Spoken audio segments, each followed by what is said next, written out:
Ashwin Sweets and Snacks Christmas Collection 2025. Order now. All India delivery available.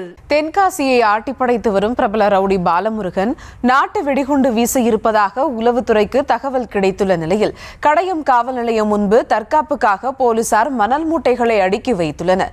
தனது காதல் மனைவியின் தற்கொலைக்கு காரணம் காக்கிகள் தான் என கங்கணம் கட்டிக்கொண்டிருக்கும் ரவுடியின் கையில் துப்பாக்கியும் உள்ளதாக கூறப்படும் நிலையில் காவல்துறையினர் கண்கொத்தி பாம்பாக கண்காணிப்பு பணியில் ஈடுபட்டுள்ளனர். போலீசுக்கு ரவுடி பயந்த காலம் போய் ரவுடிக்கு போலீஸ் பயப்படுகிற காலம் வந்துவிட்டது என்பது உண்மைதான் போல. அதற்கு போலீஸ் ஸ்டேஷனுக்கு முன்பு மணல் மூட்டைகள் உயரமாக அடுக்கி வைத்திருக்கும் இந்த காட்சிகள் தான் சாட்சி. தென்காசி மாவட்டம் கடையம் கல்யாணிபுரம் பகுதியைச் சேர்ந்தவர் பாலமுருகன். 30 வயதான இவர் 2010ஆம் ஆண்டு முதல் 2012ஆம் ஆண்டு வரை போலீசாருக்கு இன்ஃபார்மராக இருந்ததாக கூறப்படுகிறது. அதையே தனக்கு சாதகமாக பயன்படுத்திக் கொண்டு ராமநதி கரையோர ஆற்று மணலை கடத்தி விற்க ஆரம்பித்துள்ளார். இன்ஃபார்மராக இருந்தால் என்ன வேண்டுமானாலும் செய்யலாமா என ஆத்திரப்பட்ட போலீசார் பாலமுருகனை தூக்கி சிறையில் வைத்தனர். அதுதான் பாலமுருகனுக்கு முதல் சிறை வாசம். அதுவே தான் ரவுடியாக மாறுவதற்கான அச்சாரமும் கூட. சிறைக்குள் இருந்த பிரபல ரவுடிகளுடன் பழக ஆரம்பித்த பாலமுருகன் குற்றங்களை எப்படி செய்ய வேண்டும், எப்படி லாபகமாக தப்பிக்க வேண்டும் என்ற மெத்தடையும் கற்றுக்கொண்டார். அடுத்து சில மாதங்களில் சிறையிலிருந்து வெளியே வந்த பாலமுருகன் தமிழ்நாடு, கேரளா, ஆந்திரா என பக்கத்து மாநிலங்களையும் குறி வைத்து மணல் கொள்ளை, வழிப்பறி, கஞ்சா கடத்தல், ஆதாய கொலை என குற்றச் சம்பவங்களை அசால்ட்டாக செய்து வந்துள்ளார். அதனாலேயே தமிழ்நாடு, கேரளா உள்ளிட்ட பல்வேறு காவல் நிலையங்களில் 95க்கும் மேற்பட்ட வழக்குகள் பதிவாகின. குறிப்பாக சொந்த ஊரான கடையத்தில் மட்டுமே 11 வழக்குகள் பதிவாகின. கடந்த 2019ஆம் ஆண்டு ஆகஸ்ட் மாதம் தனது சொந்த ஊரான கல்யாணிபுரத்திலேயே தோட்டத்துடன் கூடிய பண்ணை வீட்டில் வசித்து வந்த முதிய தம்பதியான சண்முகவேல் செந்தாமரை வீட்டிற்கு வந்து முதியவரின் கழுத்தை துண்டால் நெரித்தும் அரிவாளால் வெட்டியும் கொள்ளையடிக்க முயன்றார் பாலமுருகன். அப்போது கையில் கிடைத்த நாற்காலி, கட்டை, ஸ்டூல் உள்ளிட்ட பொருட்களை தூக்கி எறிந்து பாலமுருகனை விரட்டிய முதிய தம்பதி அந்த வீர தீர செயலுக்காக அதே ஆண்டு சுதந்திர தின விழாவில் பெருமையுடன் விருதையும் பெற்றனர்.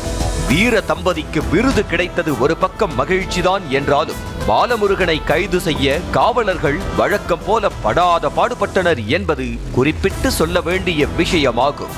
மொத்தத்தில் பாலமுருகன் குற்றச் சம்பவங்களை செய்வதில் எப்படி கில்லாடியோ அப்படித்தான் காக்கிகளின் கண்ணில் மண்ணை தூவி எஸ்கேப் ஆவதிலும் பல்லே கில்லாடி.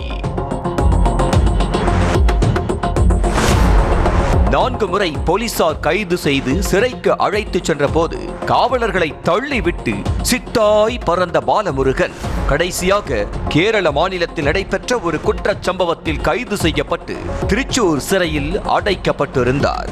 இதற்கிடையே கடந்த 2 வாரங்களுக்கு முன்பு தமிழ்நாட்டின் அருப்புக்கோட்டையில் நடைபெற்று வரும் ஒரு வழக்கில் நீதிமன்றத்தில் ஆஜர்படுத்த தமிழ்நாடு போலீசார் பாலமுருகனை திருச்சூர் சிறையிலிருந்து அழைத்து வந்துள்ளனர். வாய்தா முடிந்து மீண்டும் திருச்சூர் அழைத்து சென்ற போது சிறை வளாகத்திலேயே காவலர்களுக்கு கல்தா கொடுத்துவிட்டு ஓட்டம் பிடித்தார். இதையடுத்து தேடும் பணியில் இறங்கிய போலீசாருக்கு ராமநதி அணை அருகே சுமார் 1000 அடி உயரமுள்ள பொத்தையின் மேல் ரவுடி பாலமுருகன் பதுங்கியிருப்பதாக தகவல் கிடைத்தது. இதனைத் தொடர்ந்து 50க்கும் மேற்பட்ட ஸ்பெஷல் டீம் போலீசார் அணை பகுதியை ரவுண்டு கட்டினர். இரவு நேரத்தில் விடாது மழை கொட்டி தீர்த்த போதும் அசராத காக்கிகள் லேசர் விளக்குகளுடன் மலை பகுதியிலேயே இருந்தனர். ஆனால் காடுகரையெல்லாம் அத்துபடி என்பதால் வழுக்கு பாறையிலும் வளைந்து நெளிந்து சென்று ஆட்டம் காட்டிய பாலமுருகன் பொத்தையை விட்டு இறங்குவது போல் தெரியவில்லை. அதனால் அடுத்த கட்டமாக பொத்தையின் மேல் பகுதியில் ஏறினர் போலீசார். ஆனால் பாறையின் செங்குத்தான பகுதியில் ஏறிய 5 காவலர்கள் மீண்டும் கீழே இறங்க முடியாமல் தொங்கிக் கொண்டு பரிதவித்தனர். இதையடுத்து ஆலங்குளம் மற்றும் தென்காசி தீயணைப்பு படை வீரர்களை வரவழைத்து முதற்கட்டமாக 3 காவலர்களை மீட்டனர். அடுத்த சில மணி நேரங்கள் கழித்து மற்ற 2 காவலர்களை மீட்டனர். ட்ரோன் கேமரா உதவியுடன் பாலமுருகனை பொத்தையில் வட்டமடித்தும் அவர் பிடிபடவில்லை. கடைசியாக வானத்தை நோக்கி துப்பாக்கியால் சுட்டு சரணடைந்து விடுமாறு போலீசார் எச்சரிக்கை கொடுத்தும் அசைந்து கொடுக்கவில்லை பாலமுருகன். இதனிடையே எந்த தப்பு செய்தாலும் எப்படியாவது தப்பி வந்து மனைவியிடம் ஒரு பிரசன்ட்டை போட்டு விடுவார் என்பதால் பாலமுருகனின் மனைவியிடம் விசாரணையில் இறங்கி உள்ளனர் போலீசார்.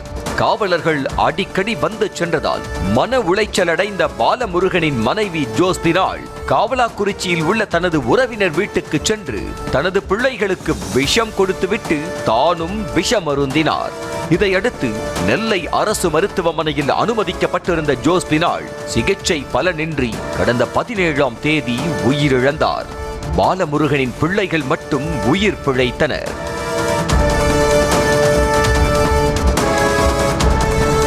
மனைவி தற்கொலை செய்து கொண்ட விவரம் அறிந்த பாலமுருகன் ஜோஸ்பினாலின் தற்கொலைக்கு காரணம் போலீசார் தான் என்று கொந்தளித்துள்ளார். தனது முறை பெண்ணான ஜோஸ்பினாலை சிறுவயது முதலே விரட்டி காதலித்து திருமணம் செய்து கொண்ட பாலமுருகன் தனது மனைவியின் பெயரை நெஞ்சு பகுதியில் பச்சையும் குத்தி வைத்துள்ளார். அதனால் காதல் மனைவியின் தற்கொலைக்கு பழிக்கு பழியாக போலீசாரையே தீர்த்து கட்ட பாலமுருகன் கட்டம் கட்டியுள்ளதாக உளவுத்துறைக்கு தகவல் கிடைத்துள்ளது. ஏற்கனவே பாலமுருகன் கையில் துப்பாக்கி வைத்திருப்பதாக கூறப்படும் நிலையில் போலீஸ் ஸ்டேஷனில் குறி வைத்து அடிக்க நாட்டு வெடிகுண்டும் பல்காக வைத்திருப்பதாக தகவல் கிடைத்திருக்கிறது. அதனால் முன்னெச்சரிக்கை நடவடிக்கையாக தென்காசி மாவட்டம் முழுவதும் சல்லடை போட்டு கண்காணிப்பு பணியில் ஈடுபட்டுள்ள போலீசார் குறிப்பாக கடையம் பகுதியில் கண்கொத்தி பாம்பாக கண்காணிப்பில் சுழன்று வருகின்றனர்.